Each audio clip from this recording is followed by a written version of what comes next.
Welcome back, ladies and gentlemen, to another episode of Bright Brains. Today, I'm joined by Skye Hawthorne, the host of Drug Cultures, a podcast that takes a deep dive into the fascinating world of drugs and their impact on societies across the globe.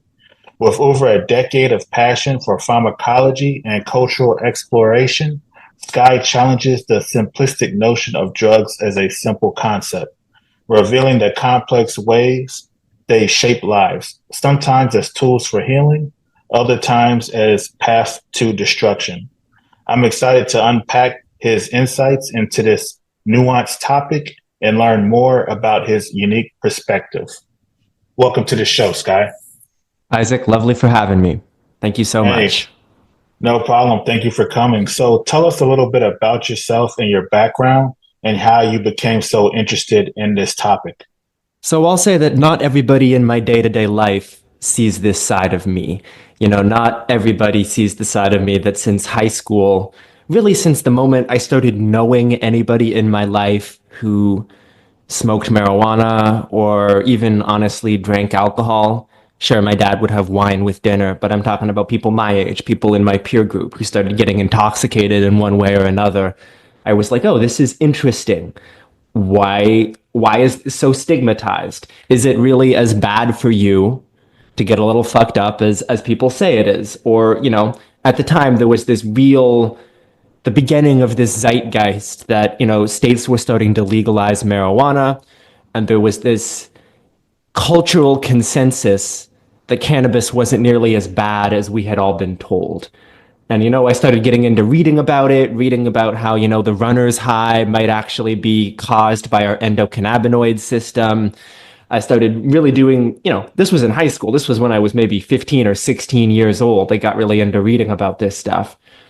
And then, I think in college, I think that was when Michael Pollan released his How to Change Your Mind book, which I think was, I knew a fair bit about psychedelics already, but that was the start of this moment where there was this cultural zeitgeist that included psychedelics, that included psilocybin mushrooms and a return of LSD after these substances had really been pushed into the shadows for a while. And I don't know. I didn't study this in college. I was an environmental science major.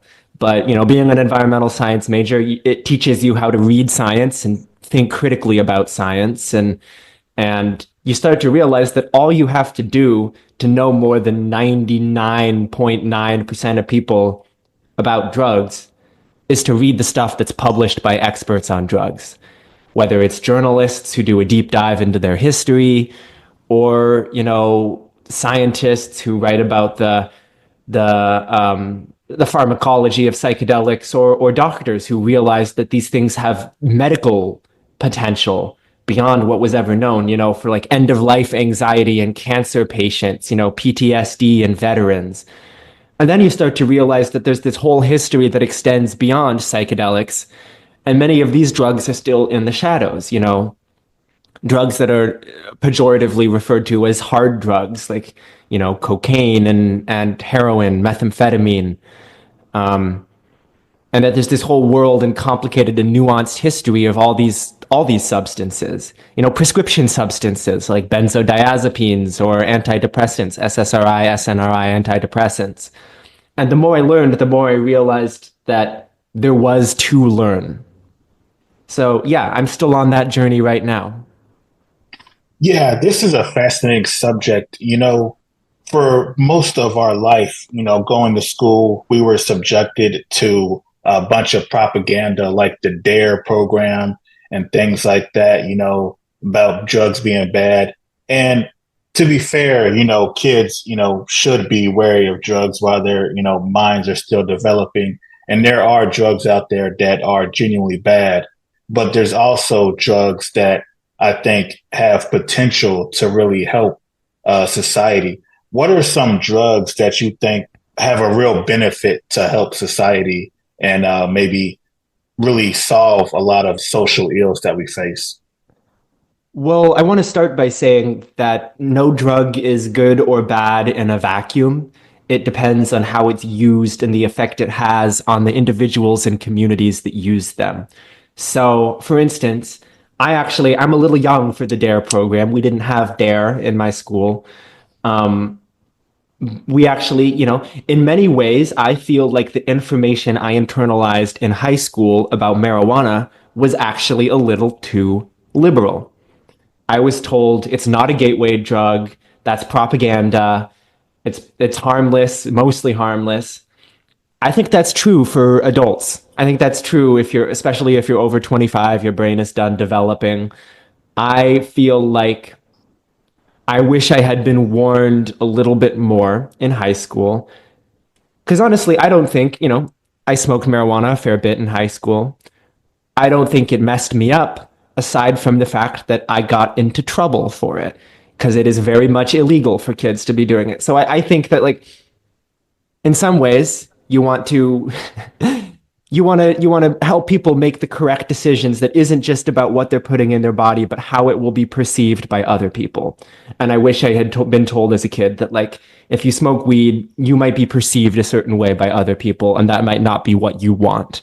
Anyway, to answer your question about drugs that I think have the potential to transform society, well, I think that the psychedelics deservedly get a lot of attention for this fact just because of how transformative the experiences induced can be.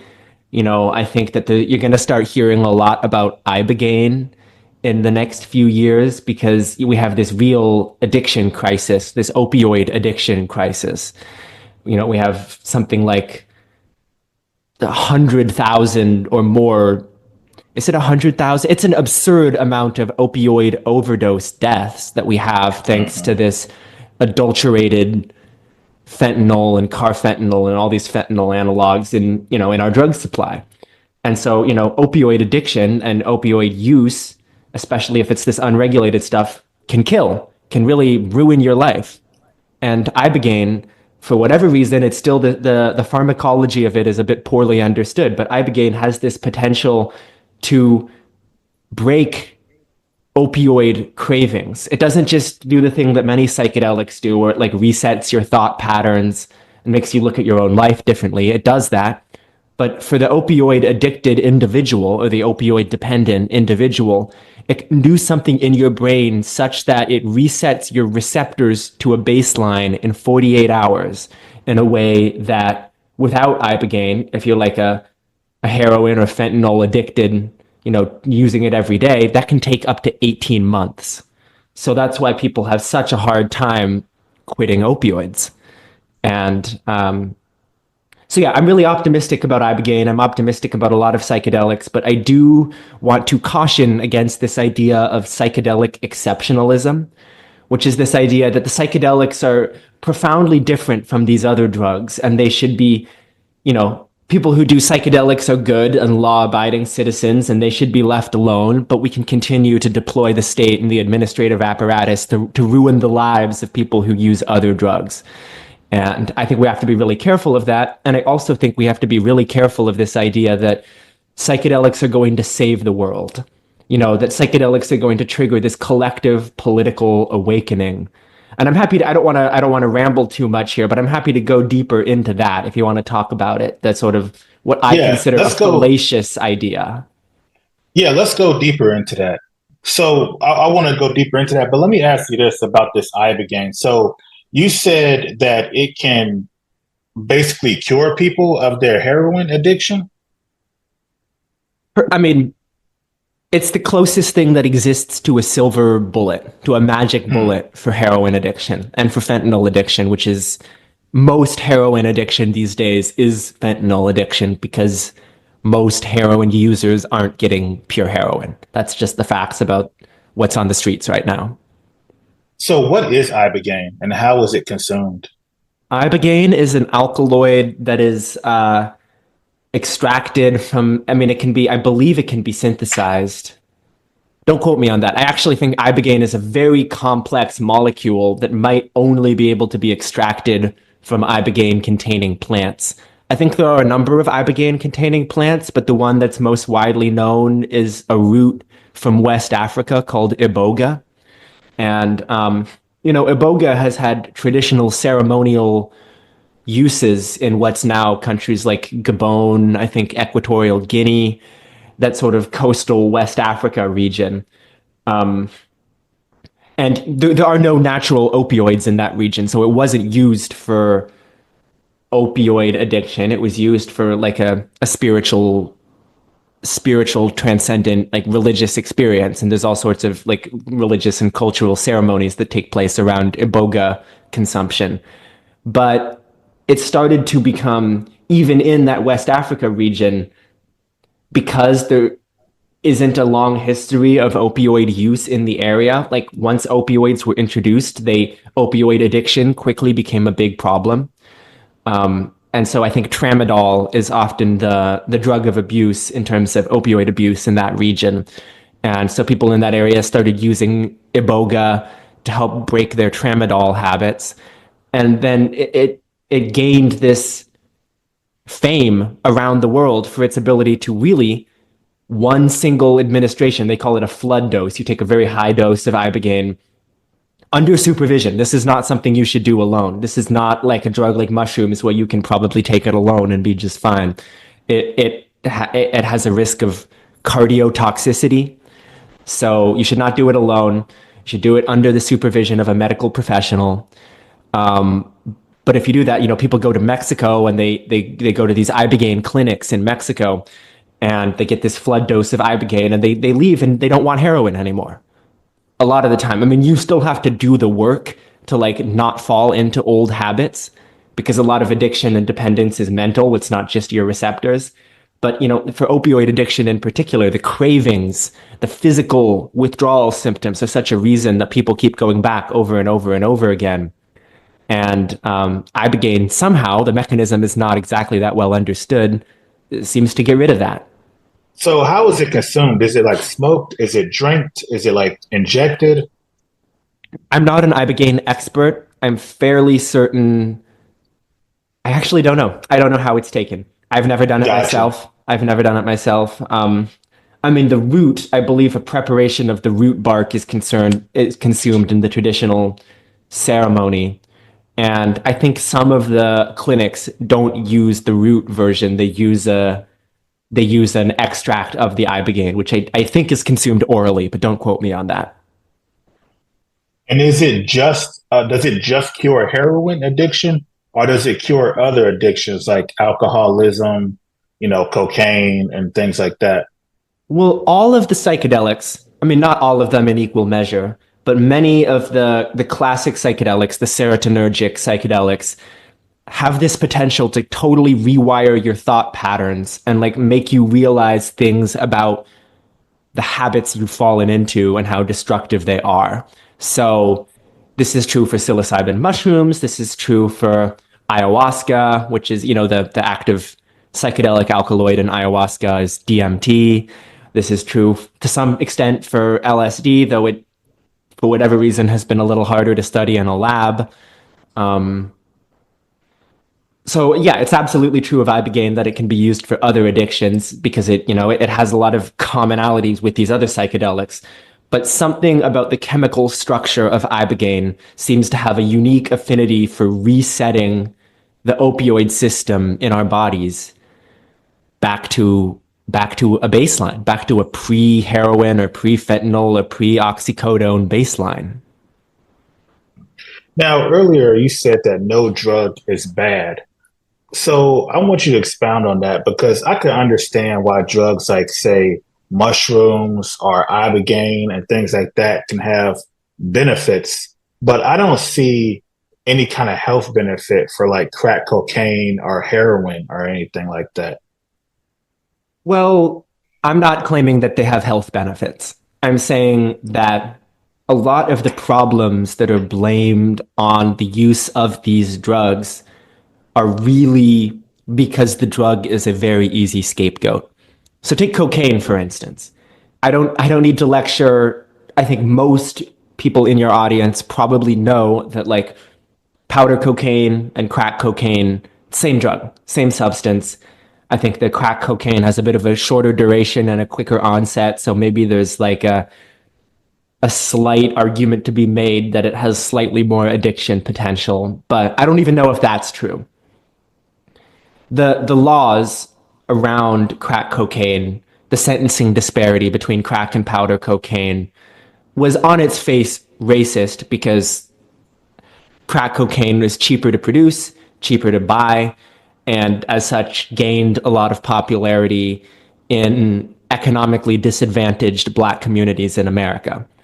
And I think when you have a lot of other social and economic problems, as have existed in the American black community for decades due to the legacies of slavery, Jim Crow laws, systematic disenfranchisement, redlining, the school to prison pipeline, the prison industrial complex. There's a myriad reasons why social problems exist in the black community. And I don't think crack helped those problems, but I think the anti-crack laws and anti-crack propaganda existed for the purpose of continuing these unjust systems like the school to prison pipeline, the prison industrial complex. I think that crack is not the only thing that makes crack uniquely dangerous is that it can sometimes have dangerous impurities in it. At the end of the day, cocaine is addictive. It can have health problems. It's not the cause of a lot of what it is blamed for. Do you think there's any truth to the idea that the CIA put crack into the black community to fund a war in Nicaragua? Yes and no. I think it's pretty much indisputable that the CIA was funding that war in Nicaragua by supporting the Contras. And I'm not an expert in the history of Nicaragua, the Sandinistas. Basically, there was a U.S. aligned dictatorship in Nicaragua, very brutal dictatorship that the Sandinistas, who were socialists, they overthrew that dictatorship, and they were a much less America-friendly government. So the U.S. was like, okay, we don't want to have to deal with the Sandinistas in Nicaragua. This hurts our industry. I think I'm trying to remember whether it was United Fruit in Guatemala or Nicaragua, but we had industry. We wanted to do business in Nicaragua, and so we funded the Contras, and the Contras were a counter-revolutionary anti-Sandinista group that financed a lot of their operations through cocaine trafficking. And, the Contras had nodes of operation in the US. So they had nodes that they could traffic cocaine into the US to help fund their operations in Nicaragua. So was the CIA directly involved in this trafficking? I don't know. There's a guy, I think his name was Gary Webb. He did a bunch of reporting on the subject back in the 80s and 90s. I think it was called Dark Alliance. I haven't read the book. I think if you're interested in it, you should read the book Dark Alliance. But I certainly think it is true that the CIA turned a blind eye to cocaine smuggling and cocaine trafficking into the US because we cared more about defeating the Sandinistas than we did about a domestic cocaine problem. And you see the exact same thing a decade later in Afghanistan. Afghanistan was the biggest exporter of opium poppies in the world, and of, opium and heroin in the world. It's not even close. And we cared more about the fact that the Taliban was harboring the terrorists who attacked us on 9/11 than we did with the fact that the Taliban was actively trying to destroy Afghanistan's opium poppy, because they saw heroin production as a great evil, a social evil. So this is not me defending the Taliban. They're bad guys. They're terrorists. All you have to do is look at what's happening in Afghanistan right now. Look at the oppression of women and ethnic minorities. But when it comes to the drug export out of Afghanistan, we were actively supporting a narco state. We were actively stopping the Taliban from destroying the opium fields, because heroin production was part of how we funded the America-friendly government in Afghanistan, was how it funded itself, how it funded its military operations. And we didn't want to get in the way of that. So we were willing to accept the fact that there was all this Afghan heroin coming into the country, because our government saw that as the lesser evil to the Taliban. Shout out to our sponsor, Bad Product, the modern lifestyle brand that specializes in streetwear apparel and accessories. Their dedication to values such as self-care promote an optimistic vibe that is sure to spread awareness, and we are always happy to endorse a small business that ultimately shares common beliefs. Go check out Bad Product for yourselves. They stay with multiple collections, great deals, and specials. Simply use our coupon code VAGABARD for 10% off your final purchase. For the best quality, choose the Bad Product. We appreciate the support, and without further ado, please do stay tuned and enjoy the show. How have different cultures historically approached the use of psychoactive substances? Well, that's a very broad question. That's the entire thesis of my podcast. If you want to, if you want to hear more about an answer to that question, you should listen to drug cultures. Yeah, that is kind of a broad question. I guess I should ask, like, what is culture that you think is very interesting in how they approached their use of these psychoactive substances? I wrote something down. Let me see what I wrote down, because you can edit this pause out if you want. Yeah, we can do that. I mean, I think looking at the indigenous uses of psychedelics, what we now consider psychedelic plants, is fascinating, because I think most people with a passing familiarity with indigenous uses of psychedelics know about, like, people who go on ayahuasca retreats to take ayahuasca and experience healing. That's actually a fairly Western conception of the ayahuasca ritual. Often the cultures that used ayahuasca traditionally, you know, in what's now Peru or maybe Bolivia's, what's now the Amazon, oftentimes it was just the shaman who would take ayahuasca, and then he would do his healing. He would, like, use the ayahuasca experience to do energy work on a patient that had not taken the substance. So it was not a sense that you go to take ayahuasca and have a healing experience. It was that the ayahuasca was a catalyst for the healer to see what was wrong in the patient.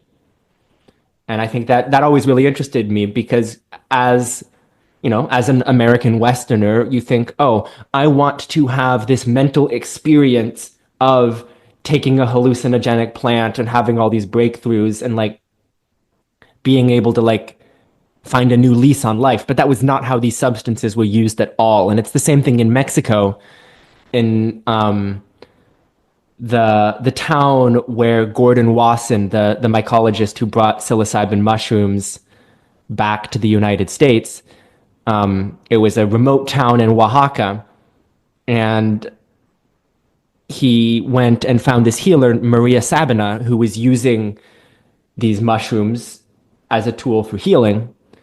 But she hated the fact that people then started coming to her hometown and, like, trying to take the mushrooms to find God.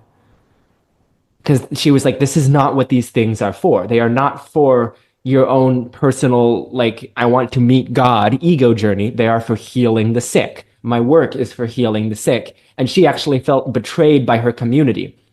Like, her community hated the fact that she had made public that, like, all these tourists were coming from around the world to take mushrooms in the place where mushrooms were discovered by white people, let's be honest.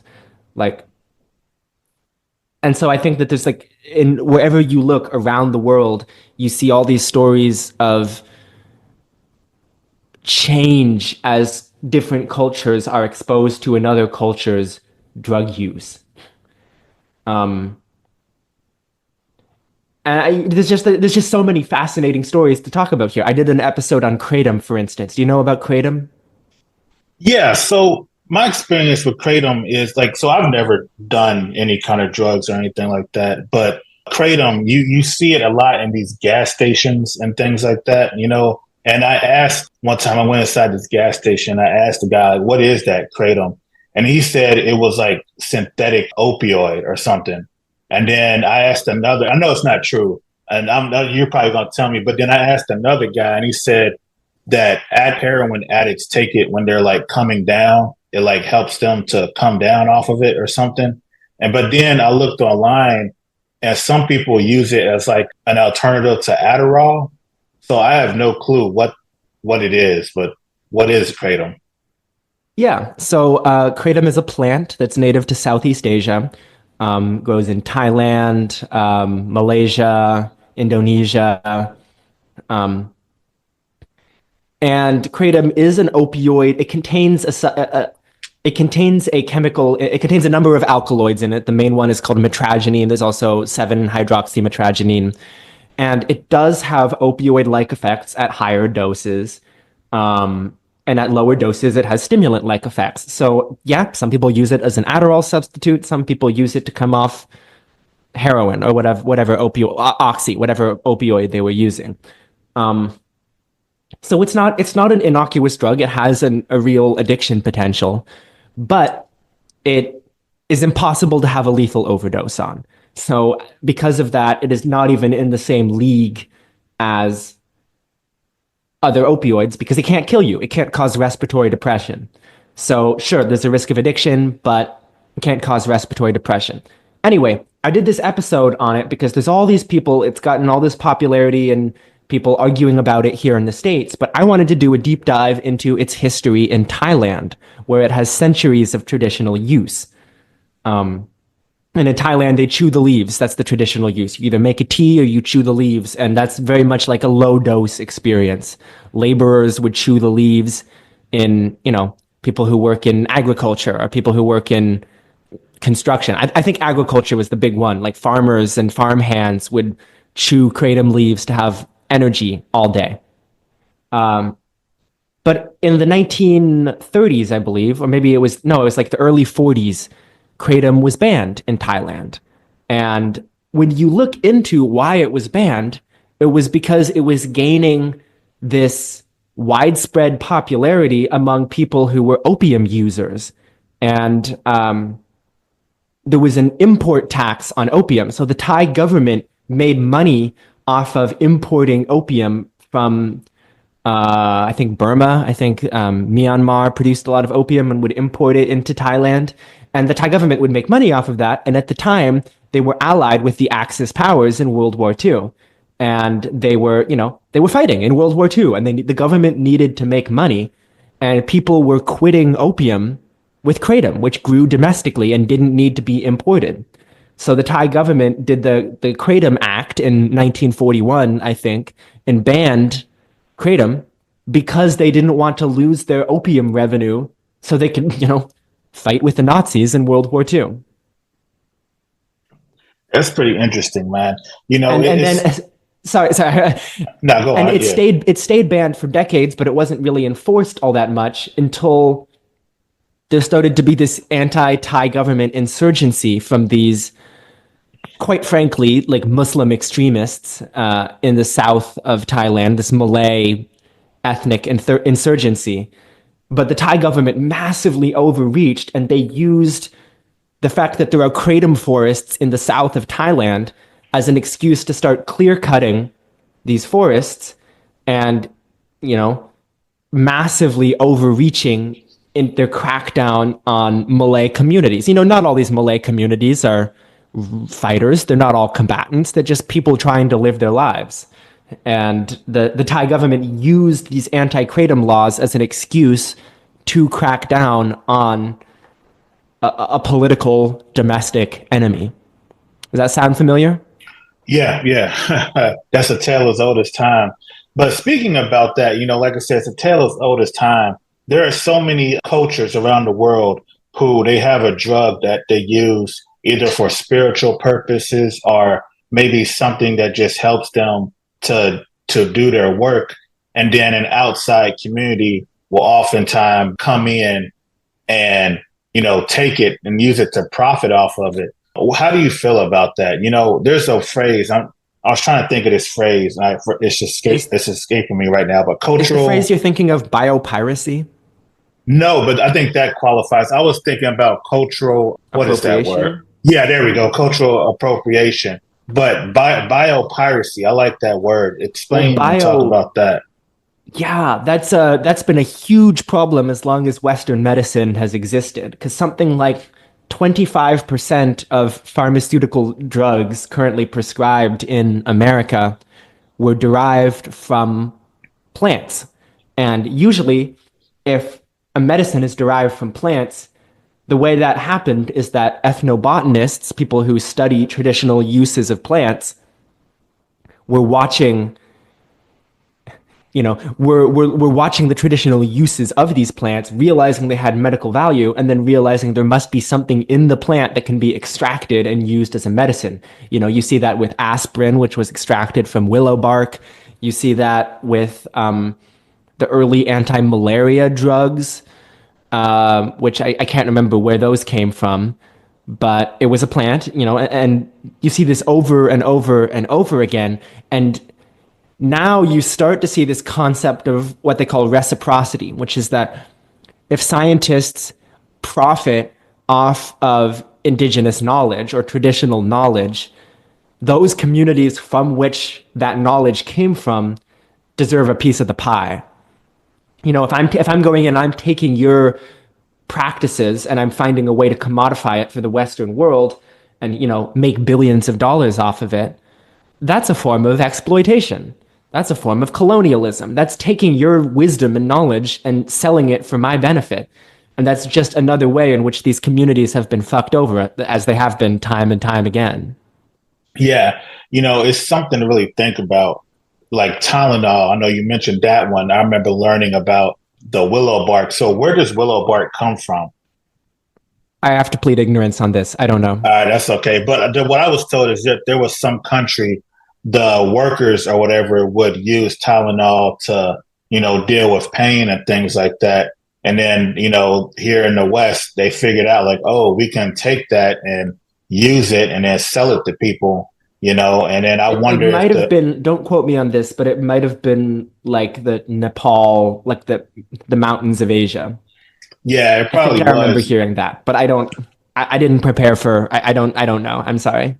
Yeah, no, it's cool. A drug that's always interested me and I would like to know more about is very mysterious. It's called DMT. What do you know about DMT and what can you tell me about the history of that? Yeah. So DMT it's considered one of the most potent psychedelics out there. It is in a huge number of plants. There's just a lot more than I could possibly name of DMT containing plants. The most famous of these is the ayahuasca brew. Now, the ayahuasca plant itself is called Banisteriopsis caapi, and it does not contain DMT. That being said, DMT itself, by itself, is not orally active. You can't take it by mouth and have any psychoactive effect at all. So what ayahuasca does is it takes this plant called Psychotria viridis that has DMT and in its leaves, and it blends it together with this vine of the soul. That's what ayahuasca literally means, a vine of the soul.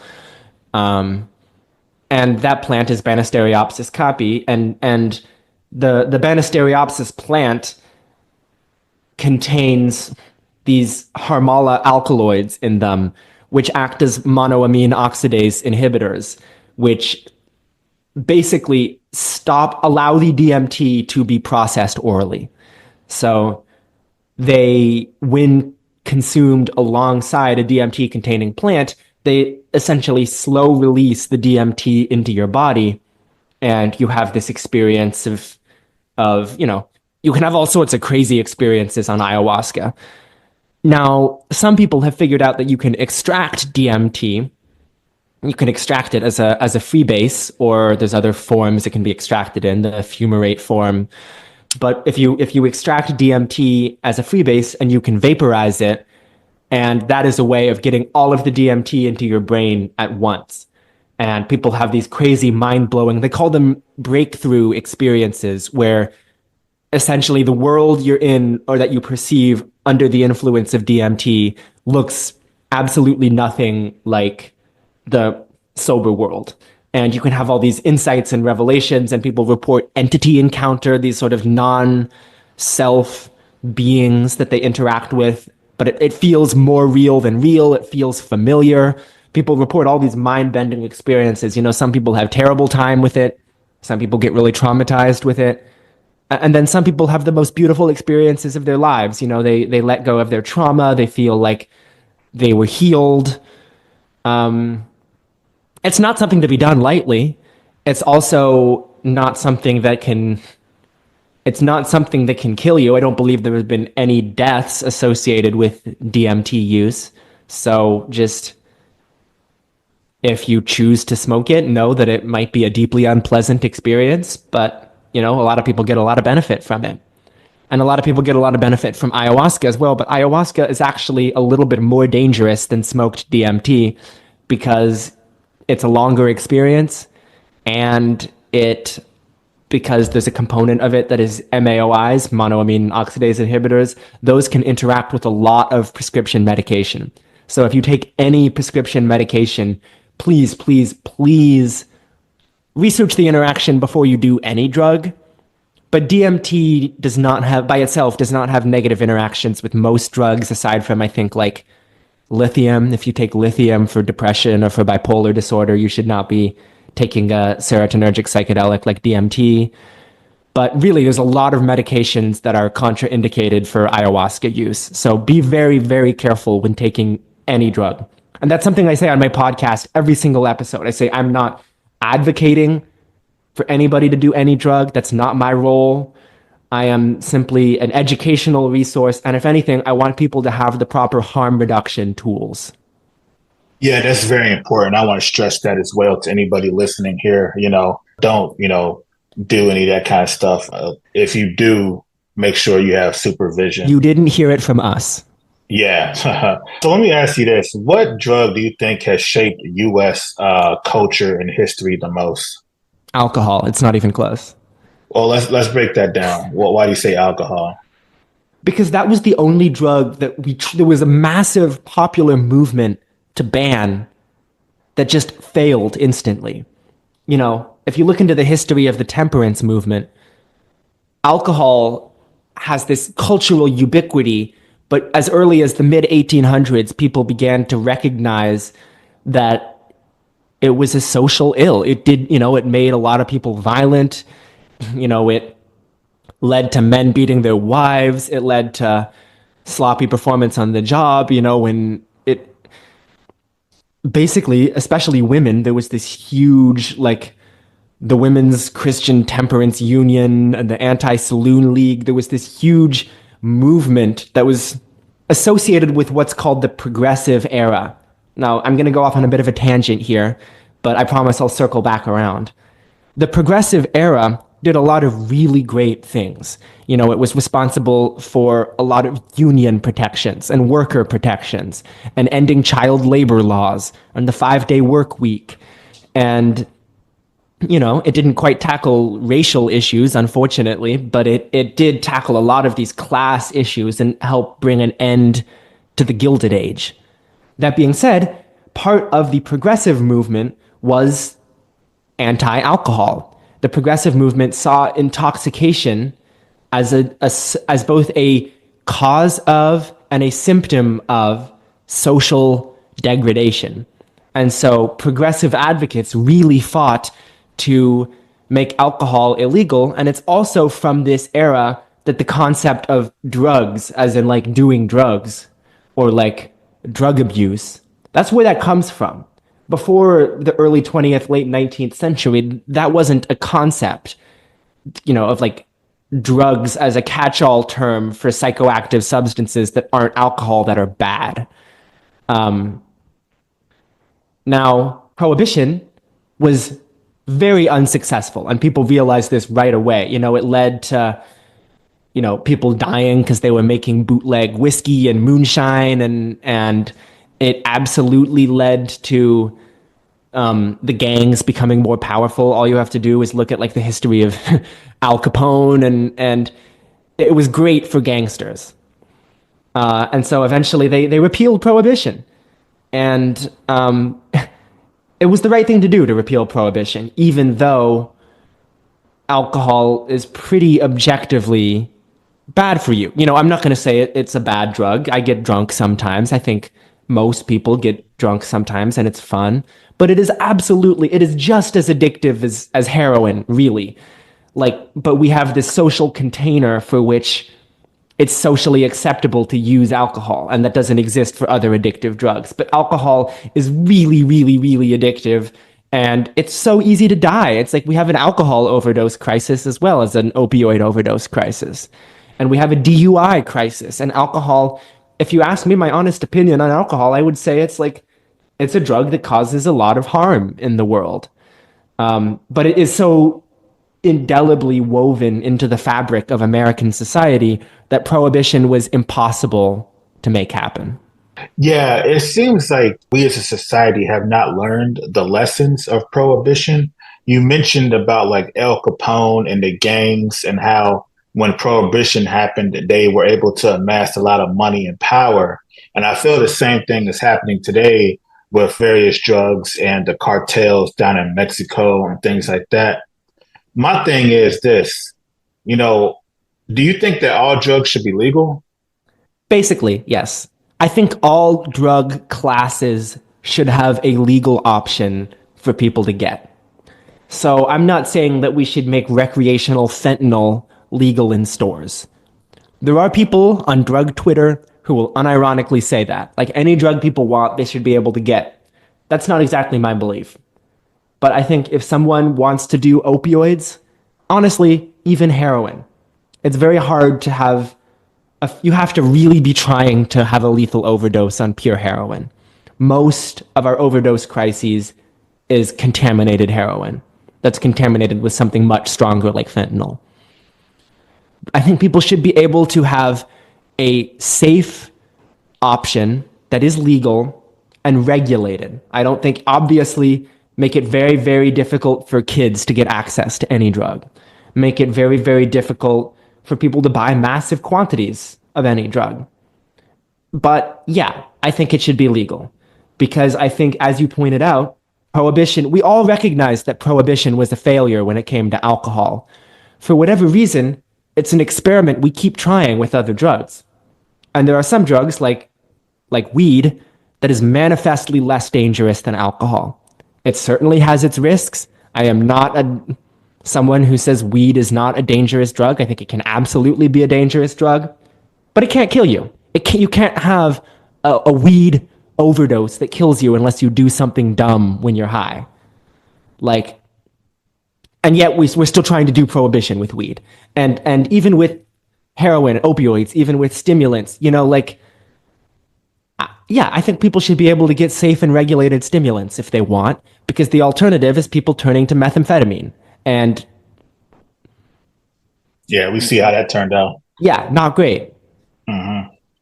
Yeah, my thing is this, I think in Canada or in some other countries, there are like clinics where people can go to and they can shoot up in like a safe environment. And, they're not on the streets, they're not harming anybody. But my thing is this, in the long run, and maybe I'm wrong, correct me if I'm wrong, but in the long run, if you do certain drugs like heroin and things like that, the quality of your life is going to go down. Right? Absolutely. Yeah. So my thing is, should we allow drugs to be legal if they are going to ruin your life? Well, we allow lots of things that can ruin your life to be legal. Gambling is basically legal. It's illegal on the books in a lot of places, but we have all these ways around it, like sports betting and DraftKings, whatever. Sex, absolutely essential to human reproduction and for a lot of people to their quality of life. Not everybody wants to have sex, but for a lot of people, it's very important. Mm-hmm. And yet people can really ruin their lives with sex. So I don't think it's the job of any governing body to tell people how they can and can't ruin their lives. I think it is absolutely the job of the governing body to do as much harm reduction as they can. But, and to your point about Canada, yeah, Canada has a much more humane and sensible drug policy. They have safe injection sites. That's what those are called, where drug users can go in a calm and sterile environment. A lot of countries have clean needle exchanges because a lot of the communicable diseases that are spread, like HIV, through needle sharing among poor and destitute people, could easily be avoided if people had clean needles to use.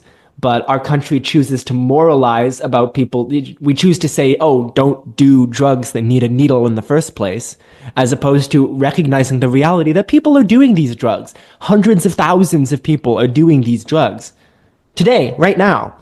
And we need to meet people where they are and say, how can we keep these people safe? And in tandem with that, we also need to be working together to build a political reality in which people don't feel the need to turn to drugs. And, I think when it comes to these like hard drugs like heroin and whatever, methamphetamine, I feel the same way as I do about that, what is it that Bill Clinton used to say about abortion all the time? Safe, legal, and rare. I think it should be safe, legal, and rare. And how do we make that a reality? How do we create a reality where nobody is able to fall through the cracks?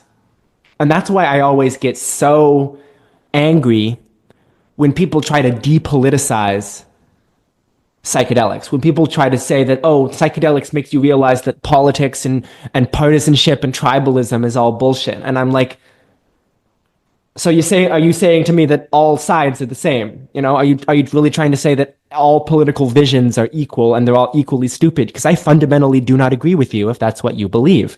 I believe that you have to, in addition to doing whatever path you're on as an individual, you have to create a society where people are taken care of and where people don't end up homeless on the street. I think the fact that people are not able to afford rent and not able to afford a place to live, have no path to home ownership, I think that is a much, much worse crisis than the fact that opioids exist. And I think that it feeds the opioid crisis. I agree. Yeah, there's no argument there.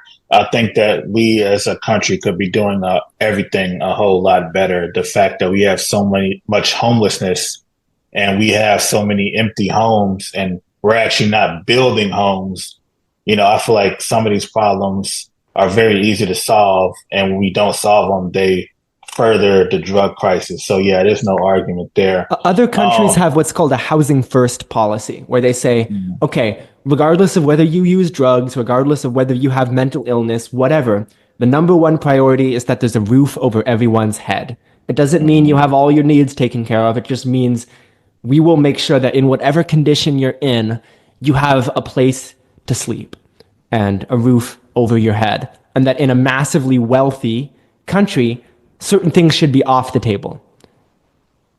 And then from there, it's like, okay, once you have a roof over your head, once you have like a leg to stand on, a lot of people are less likely to slip into really devastating patterns of addiction. What is the most surprising thing you've learned about drugs during your research?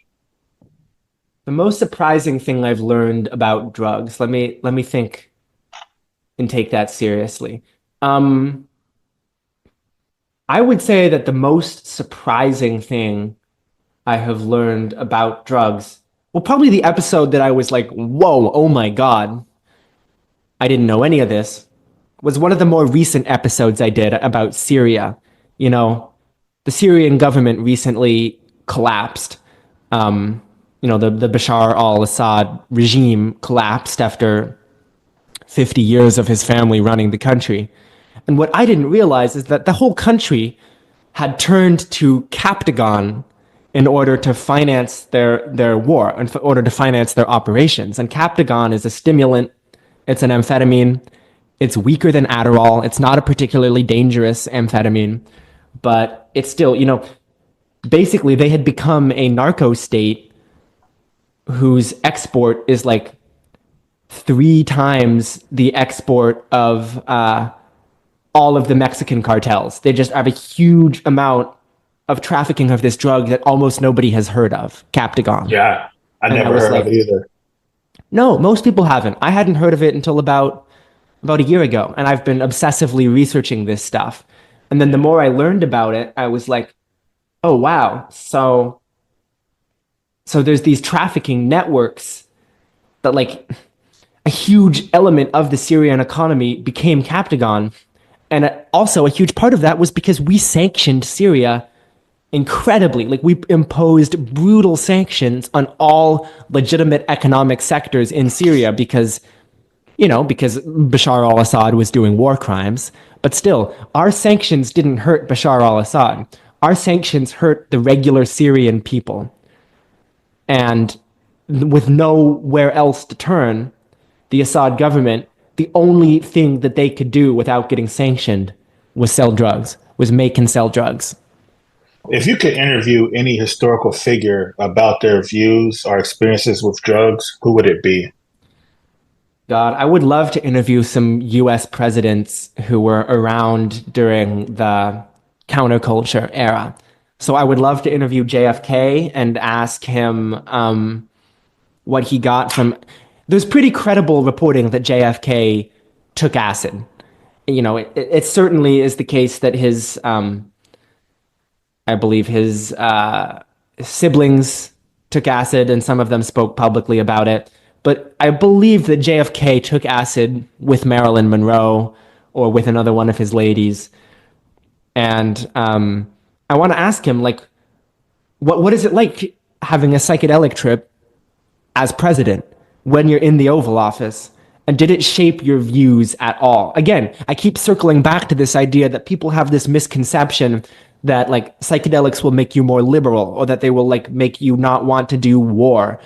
And JFK, he was a good president in a lot of ways, but he absolutely escalated the Vietnam War. He absolutely was a Cold Warrior. I wonder if he had any acid revelations that actually changed his perspective on the job he was doing, or whether, as I sometimes suspect, a lot of people who are like, wow, acid will change everything, that's kind of just part of the acid experience, is that you think it will change everything, but then it's very hard for it to actually change. You have to do the work. You have to like really interrogate your own political beliefs. You can't just rely on some drug to change how you feel or think. Yeah, that's true. Yeah, that's interesting. I never knew that he did acid. I think I read somewhere that Thomas Jefferson actually smoked weed. I don't know Yeah, how true that is, but well, I think that hemp, and I bet that Thomas Jefferson smoked a particular blend of hemp that might have had more THC than usual hemp. I don't think there was anything that a 21st century stoner would recognize as weed that existed in the US back then. I think, the Declaration of Independence was written on hemp. Hemp was everywhere. I'm sure there were hemp mutations that were psychoactive. And it's the same thing that's been said about Shakespeare, that Shakespeare had a pipe with cannabis residue that was found on his property. And, that makes a lot of sense that Shakespeare might have been getting high. But it's not anything. There was nothing you could smoke at that time that would have really triggered the experience we now know as getting high. That being said, there was hashish, and that was really popular in the Middle East, and it started to become popular in Europe in the 19th century. Hashish was a concentrated extract of, I don't really know how you make hashish, but people would take it in these sweet confections, and it was a massively potent experience. It was think of like the strongest edible that people are taking these days. It was probably stronger than that. Like people would lose their minds on hashish. They would spend several days luxuriating and what the Arab cultures in Morocco, I think they called kif, which is just a state of like extended bliss from these very high potency hashish products. So I got a couple more questions. I know we're supposed to speak for an hour. Is it okay if we go a little bit over? Yeah, for sure. For sure. All right, Dan. So one thing I want to touch on, you mentioned about how you think Thomas Jefferson had a variant of hemp.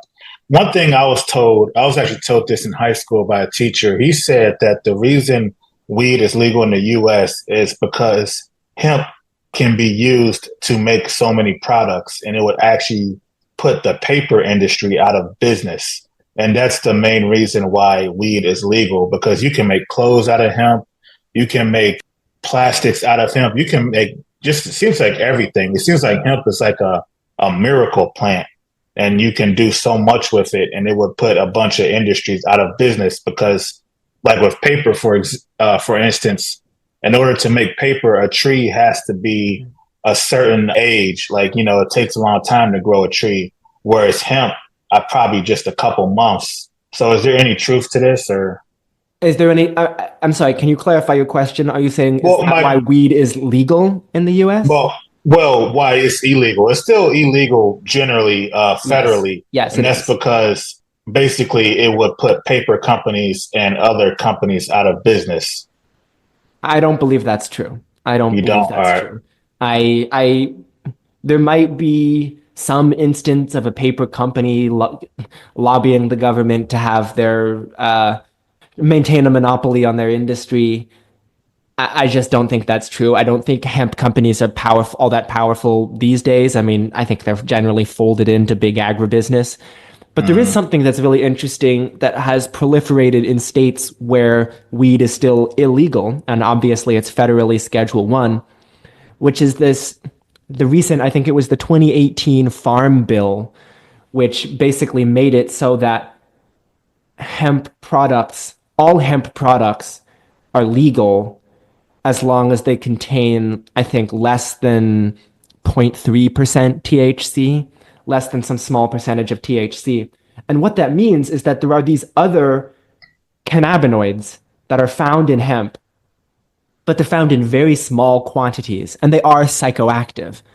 And they have structures that are similar to THC, but they're a little different. That includes CBD, which is not really psychoactive, but there's compounds like Delta 8 THC, THCP, THCV, THCB. There's all these alt cannabinoids that have proliferated in states where it's illegal federally and in the state, but you can still get these psychoactive weed products that have very, very similar effects to THC. I think even there's like Delta 9 THC, which has the exact same formula as THC, but it might be like a different enantiomer or something. I'm not a chemistry expert. Somehow it's legal. Yeah. Yeah, it's interesting you brought that up, because that was actually my next question about alt cannabinoid. I can't pronounce that, cannabinoids. Yeah.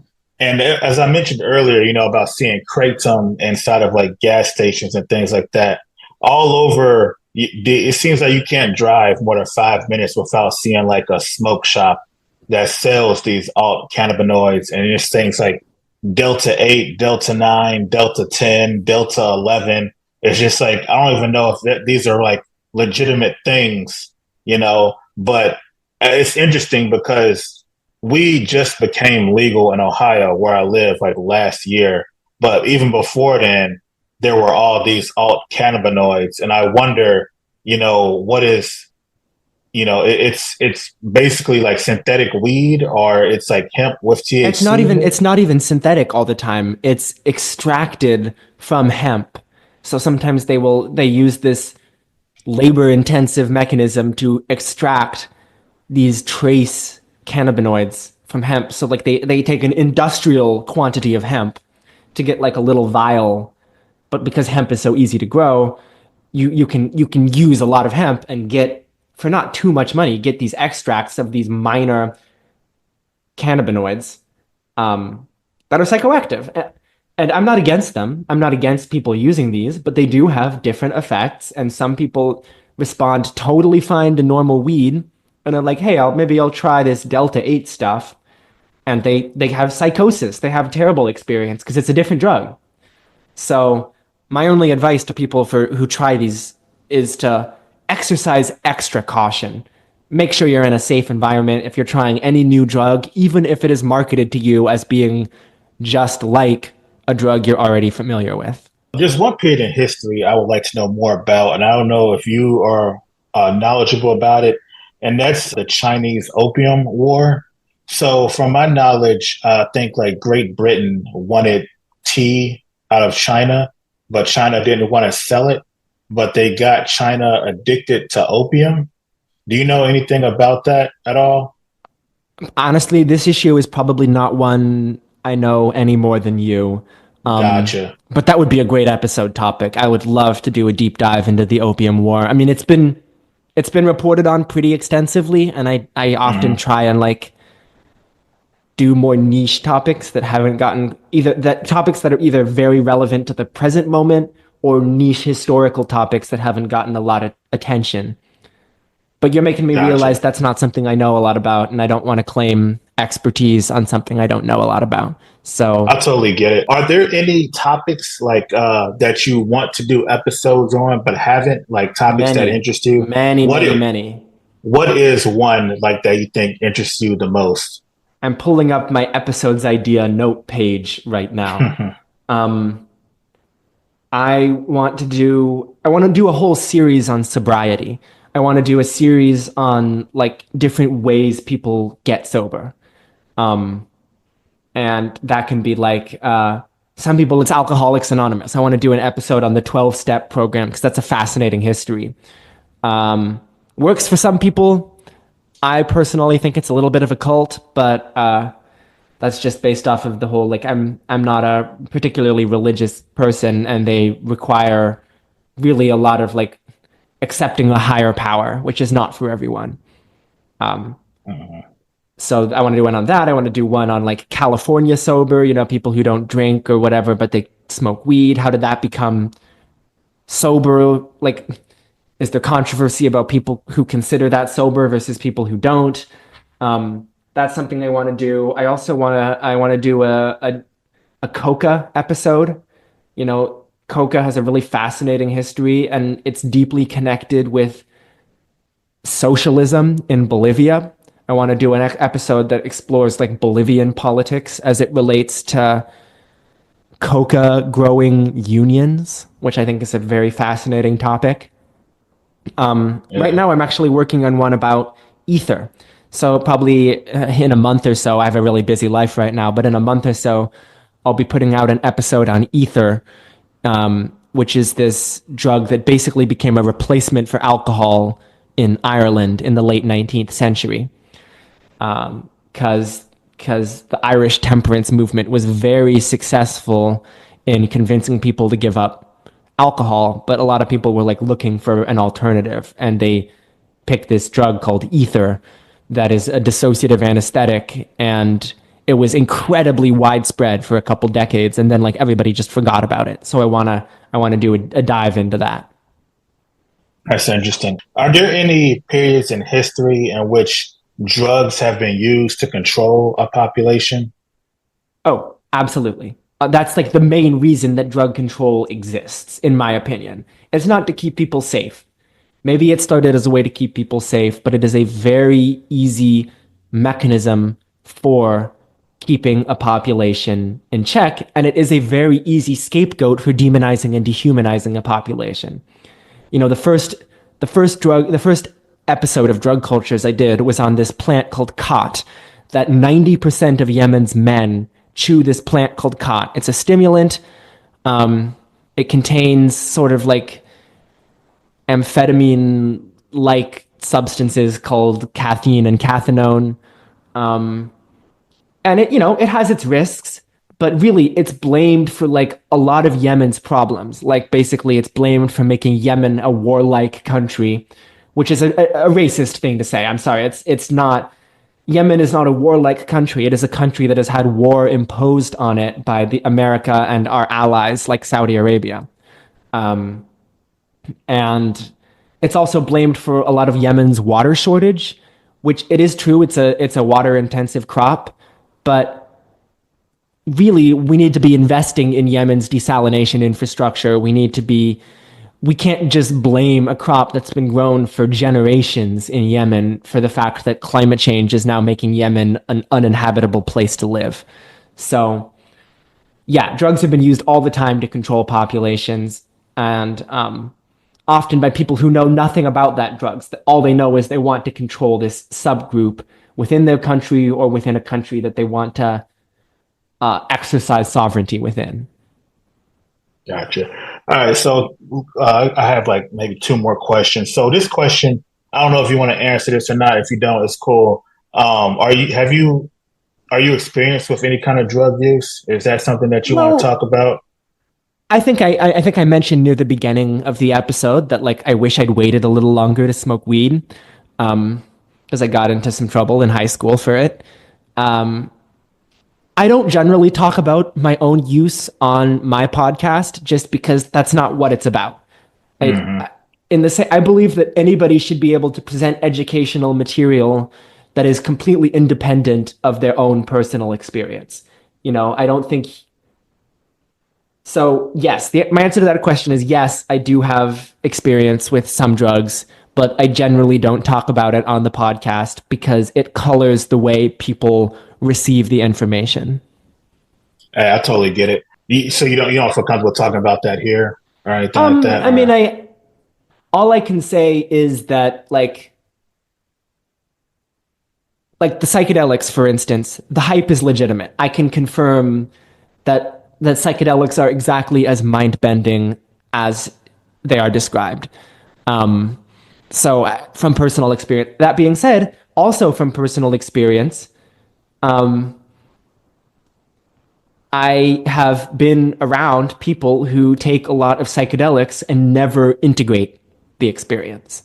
So part of the important thing you do with a psychedelic drug is like, okay, I had this crazy experience. How do I fold it into my everyday life? Psychedelics can induce this experience of non duality where you feel like you are not separate from other people.